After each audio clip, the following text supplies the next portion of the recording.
হৃদয়ের কবরে ঘটে গেল অলৌকিক ঘটনা, লক্ষ লক্ষ মানুষের ভিড়। আপনারা সকলেই জেনে থাকবেন, সম্প্রতি পাহাড়ি আদিবাসীরা হৃদয় নামক এক যুবককে হত্যা করে তার মাংস খেয়ে ফেলেছে। তার হাড্ডি এবং মাথার খুলি সংগ্রহ করে তার নিজ বাড়িতে কবর দেওয়া হয়। কিন্তু ইতিমধ্যেই তার কবরকে ঘিরে ঘটে যায় এক অলৌকিক ঘটনা, লক্ষ লক্ষ মানুষের ভিড়। কি হয়েছিল হৃদয়ের কবরের সাথে, কেনই বা লক্ষ লক্ষ মানুষের ভিড়, সমস্ত তথ্য এই ভিডিওতে জানতে চলেছেন। সাথে এটাও জানতে চলেছেন হৃদয়ের হত্যাকারীদের কি রিমান্ডে নেওয়া হয়েছে, তাদেরকে কি ফাঁসি দেওয়া হবে, সবকিছু এই ভিডিওতে জানতে চলেছেন। গুরুত্বপূর্ণ ভিডিওটি শেষ পর্যন্ত দেখতে থাকুন। চলুন শুরু করা যাক। দর্শক, যবে থেকে হৃদয়কে হত্যা করা হয়েছে তবে থেকে হৃদয়ের হত্যাকারীরা চিন্তায় ছিল যে কোনো ক্রমেই যেন এই হত্যার বিষয়ে তার পরিবার জানতে না পারে। কিন্তু সত্য কখনো গোপন থাকে না, শেষ পর্যন্ত সবকিছুই বেরিয়ে এসেছে। আর এই চিন্তা থেকে হৃদয়ের হত্যাকারীরা হৃদয়ের মাংস খাওয়ার পর হৃদয়ের হাড্ডি পাহাড়ের জঙ্গলের নির্জন জায়গায় ছড়িয়ে ছিটিয়ে ফেলে দিয়েছে। তারা ভেবেছিল এই হত্যার বিষয়ে কেউ জানতে পারবে না, কিন্তু পুলিশের তদন্তে সমস্ত সত্যতা বেরিয়ে আসে।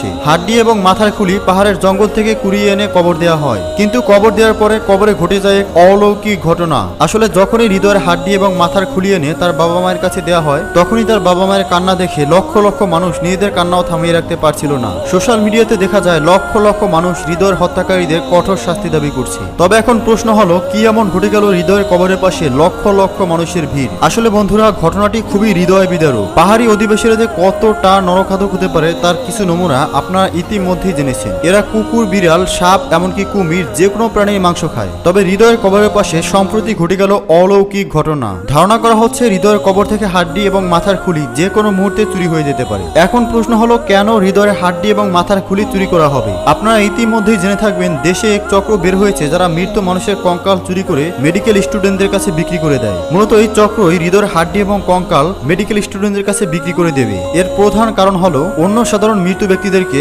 মেরে খেয়ে ফেলা হয় না, কিন্তু হৃদয়ের ক্ষেত্রে ঘটেছে ব্যতিক্রম ঘটনা। হৃদয়ের লাশ যেহেতু মারার পর খেয়ে ফেলা হয়েছে, সে কারণে এই লাশের কঙ্কাল মেডিকেল স্টুডেন্টদের কাছে খুবই গুরুত্বপূর্ণ। তাই অসাধু চক্ররা এই লাশের কঙ্কাল বিক্রি করলে অনেক টাকা উপার্জন করতে পারবে। এ কারণেই বেশ কিছু চক্র তার কবরকে ঘিরে কঙ্কাল চুরি করার উদ্দেশ্যে ঘোরাফেরা করছে। পাহাড়ি অঞ্চলের মানুষদের মধ্যে ইতিমধ্যেই আতঙ্ক বিরাজ করছে, কেননা পাহাড়ি অধিবাসীরা রাতের আধারে হৃদয়ের মতো অন্য সাধারণ মানুষকেও নির্জন জঙ্গলে নিয়ে হত্যা করে তার মাংস খেয়ে ফেলতে পারে। কারণ পাহাড়ি উপজাতিদের কাছে এই সমস্ত কাজ মোটেও অসম্ভব কিছু নয়। সুপ্রিয় দর্শক, হৃদয়ের হত্যাকারীদের সম্পর্কে আপনার মন্তব্য কমেন্টসে জানাবেন। ধন্যবাদ।